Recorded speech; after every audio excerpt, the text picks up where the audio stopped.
Okay, so Jesus. So after my first psychedelic trip, it wasn't actually my first one, third one or fourth one. I really don't remember, but at least after one or two or three or five of my psychedelic trips, I kind of had this experience where I just loved everything and was satisfied with life with no means to an end. The end was life itself.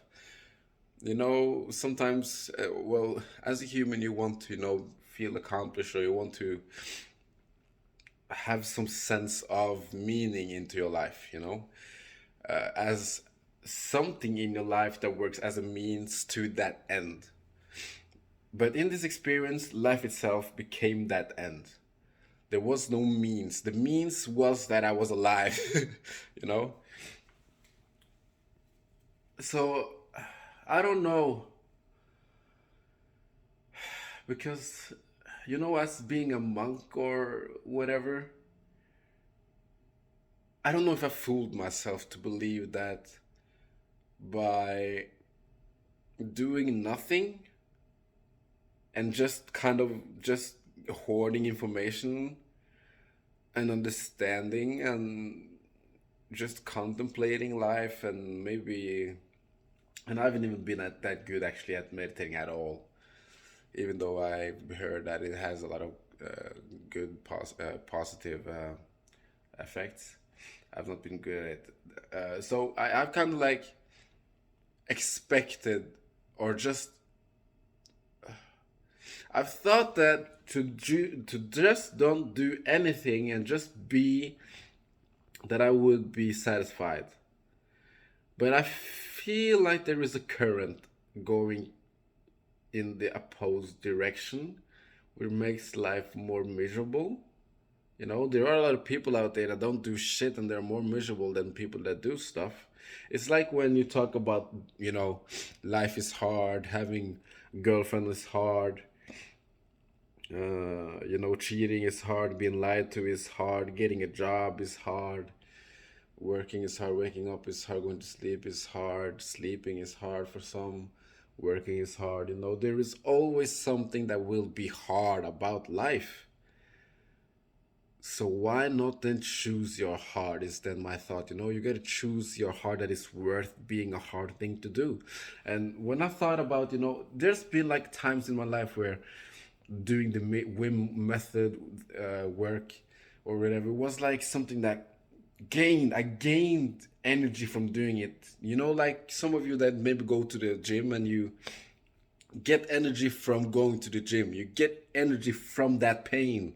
You get dopamine. You get the push.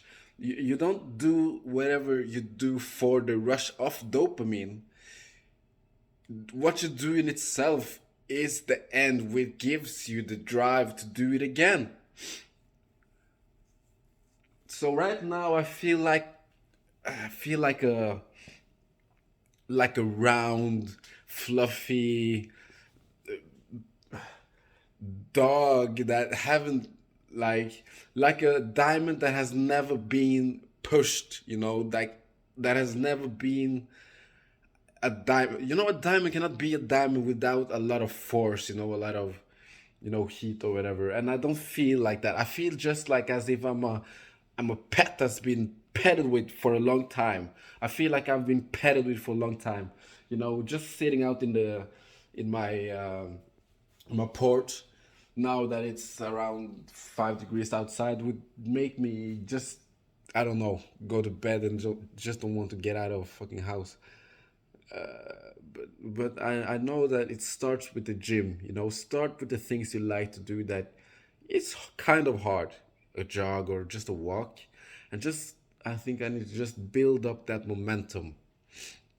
But there is definitely a momentum going on there. But again, there is something that I've heard, that you should not just do things because of the momentum, because you can take radical changes if you force yourself enough to do it, or if you just don't need to force it, but just do it even if you don't want to do it, you know? So I think that my main problem has been that I've been really raised up to get what I want and expect to get what I want because I had somebody that got it for me. And now that I don't have anyone to get it for me, I have to get it for myself, and it's kind of just weird. It's some of the things that your parents always do the best for you, and there is a more complex dynamic to being raised as a child than just these things that I talk about. But yeah, so now I got my smoothie done. And the thing is that I try to motivate myself by buying you know things to motivate me to take, like, I don't know, spirulina, uh creatine. Where's my creatine? And I bought this casein, and I'm actually sick. I don't know if I should even go outside and train, but I won't do that. There's my creatine. So bought this creatine as well, monohydrate, you know. And then I bought let me see this and then I bought, oh wait, somebody's calling me, sorry. And then I bought this big ass mask for gaining weight. It's been hard for me to gain weight. It's been hard to gain weight for me. So yeah, it's kind of, you gotta buy whatever you need to buy to motivate you to do whatever you want to do. And if you don't have money to do that, then engage in it in whatever way. I think it's possible to engage in it, if it is reading about it, if it is. And reading about it is something you can definitely do, because you got the internet. But in the morning, it's more interesting, to read about other people's lives than your own. So give like at least 10 minutes, of your waking